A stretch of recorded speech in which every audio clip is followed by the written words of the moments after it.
BPL মানেই উত্তেজনা, BPL মানেই গ্যালারি ভর্তি উন্মাদনা। কিন্তু ২০২৬ সালের এই আসরটি একটু ভিন্ন। আজ ৬ জানুয়ারি। এবারের বিপিএলে নেই চট্টগ্রামের সাগরিকা, নেই জহুর আহমেদ চৌধুরী স্টেডিয়ামের পরিচিত ব্যাটিং প্যারাডাইস। পুরো টুর্নামেন্টের ভাগ্য এখন নির্ধারিত হচ্ছে কেবল দুটি ভেন্যুতে, মিরপুরের হোম অফ ক্রিকেট আর সিলেটের চা বাগান ঘেরা নয়নাভিরাম স্টেডিয়ামে। ভেন্যু কমে আসায় লড়াই এখন আরও সংকুচিত, আরও কঠিন। কন্ডিশনের এই নতুন চ্যালেঞ্জে কার হাতে উঠবে প্লে অফের টিকিট? আজ আমরা ৬ নম্বর থেকে ১ নম্বর পর্যন্ত প্রতিটি দলের পোস্টমর্টেম করব। চলুন শুরু করা যাক। ৬. নোয়াখালী এক্সপ্রেস, হারানো খেয়েই পুনরুদ্ধারের অন্তিম চেষ্টা। টেবিলের তলানিতে থাকা দলটি হল নোয়াখালী এক্সপ্রেস। ৪ ম্যাচ খেলেছে তারা, কিন্তু জয়ের খাতা এখনও শূন্য। সিলেটের মন্থর উইকেটে তাদের টপ অর্ডার বারবার ব্যর্থ হচ্ছে। পাওয়ার প্লেতে রান তুলতে না পারা এবং দ্রুত উইকেট হারানো তাদের আত্মবিশ্বাস তলানিতে নিয়ে গেছে। চট্টগ্রামে খেলা না হওয়ায় তারা হয়তো আশা করেছিল অন্য কোথাও ভাগ্য বদলাবে, কিন্তু সিলেটে তাদের ব্যাটাররা টাইমিং খুঁজে পাচ্ছেন না। ঢাকায় যদি তারা ঘুরে দাঁড়াতে না পারে, তবে টুর্নামেন্ট থেকে তাদের বিদায় হবে স্রেফ আনুষ্ঠানিকতা। ৬ জানুয়ারির পর থেকে তাদের হাতে থাকা ম্যাচগুলো মূলত অন্য দলের জন্য থ্রেট। তারা যদি জয় পায়, তবে বড় দলগুলোর প্লে অফ সমীকরণ ওলটপালট হয়ে যাবে। ৫. ঢাকা ক্যাপিটালস, চেনা আঙিনায় অচেনা লড়াই। তালিকার ৫ নম্বরে থাকা ঢাকা ক্যাপিটালস এবারের আসরের সবচেয়ে বড় বিস্ময়। ৪ ম্যাচে মাত্র একটিতে জয়। ঢাকার মিডল অর্ডার যেন তাসের ঘর, বিশেষ করে স্পিনের বিপক্ষে তাদের অতি আক্রমণাত্মক মানসিকতা কাল হয়ে দাঁড়াচ্ছে। ৬ জানুয়ারি থেকে ঢাকার জন্য প্রতিটি ম্যাচ এক একটি ফাইনাল।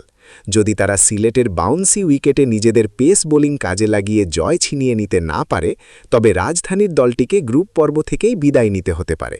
সমর্থকদের মনে একটাই প্রশ্ন, রাজধানীর মান কি রক্ষা হবে? ৪. সিলেট টাইটান্স, আসল হোম অ্যাডভান্টেজ যাদের হাতে। ৪ নম্বরে থাকা সিলেট টাইটান্স এখন টুর্নামেন্টের সবচেয়ে সুবিধাজনক অবস্থানে। ৬ ম্যাচে ৩ জয় নিয়ে তারা টিকে আছে ঠিক মাঝখানে। যেহেতু চট্টগ্রামে এবার কোনো ম্যাচ নেই, তাই পুরো টুর্নামেন্টের একটি বড় অংশ সিলেটে অনুষ্ঠিত হওয়া এই দলের জন্য বিশাল আশীর্বাদ। নিজেদের মাঠে চেনা কন্ডিশন আর দর্শকদের অফুরন্ত সমর্থন তাদের ৪ নম্বর জায়গাটি আরও মজবুত করতে সাহায্য করবে। তাদের বোলিং ইউনিট এই মন্থর ও সুইং সহায়ক উইকেটে অত্যন্ত কার্যকর। তবে প্লে অফ নিশ্চিত করতে হলে তাদের ব্যাটারদের আরও দায়িত্বশীল হতে হবে। ৩. রাজশাহী ওয়ারিয়ার্স, নীরব বিপ্লবের কারিগর। ৩ নম্বরে থাকা রাজশাহী ওয়ারিয়ার্স এই মৌসুমের আসল জায়ান্ট কিলার। ৪ ম্যাচে ৩ জয় নিয়ে তারা অত্যন্ত গোছানো ক্রিকেট খেলছে। বিশ্লেষণ: নাজমুল হোসেন শান্তর নেতৃত্বে দলটি খুবই কৌশলী। ভেন্যু মিরপুর হোক বা সিলেট, রাজশাহীর স্পিন আক্রমণ যে কোনো ব্যাটিং লাইন আপকে ধসিয়ে দিতে পারে। তাদের হাতে এখনও অনেক ম্যাচ বাকি। ৬ তারিখের পরের ম্যাচগুলোতে তারা যদি ধারাবাহিকতা বজায় রাখতে পারে, তবে তারা অনায়াসেই ২ নম্বর পজিশনের জন্য বড় দাবিদার হয়ে উঠবে। ২. চট্টগ্রাম রয়্যালস, ঘরছাড়া বাঘের লড়াই। ২ নম্বরে থাকা চট্টগ্রাম রয়্যালস এবার এক অদ্ভুত ট্র্যাজেডির নায়ক। তাদের নামে দল থাকলেও নিজেদের শহরে কোনো খেলা নেই। ৫ ম্যাচে ৩ জয় আর বিশাল রান রেট +1.116 প্রমাণ করে তারা ভেন্যুর ওপর নির্ভরশীল নয়। চট্টগ্রামের ব্যাটিং লাইন আপ বর্তমানে বিপিএলের সবচেয়ে বিধ্বংসী। তারা মিরপুর বা সিলেট সবখানেই বোলারদের ওপর আধিপত্য বিস্তার করছে। হোম গ্রাউন্ডের অভাবকে তারা শক্তিতে রূপান্তর করেছে। শীর্ষ ২-এ থাকা নিশ্চিত করা, যাতে তারা কোয়ালিফায়ারে অতিরিক্ত একটি সুযোগ পায়। ১. রংপুর রাইডার্স, অপরাজেয় এক ক্রিকেট সাম্রাজ্য। এবং অবশেষে ৮ পয়েন্ট নিয়ে টেবিলের মুকুট পড়ে আছে রংপুর রাইডার্স। ৫ ম্যাচের মধ্যে ৪টিতেই জয়। কেন তারা অপ্রতিরোধ্য? রংপুর এবার টুর্নামেন্টের সবচেয়ে ব্যালেন্সড সাইড। নুরুল হাসান সোহানের বুদ্ধিমত্তার কাছে বারবার হার মানছে প্রতিপক্ষ। তাদের বোলিংয়ে যেমন বৈচিত্র্য আছে, ব্যাটিংয়েও আছে গভীরতা। রংপুরের প্লে অফ খেলা এখন কেবল সময়ের ব্যাপার।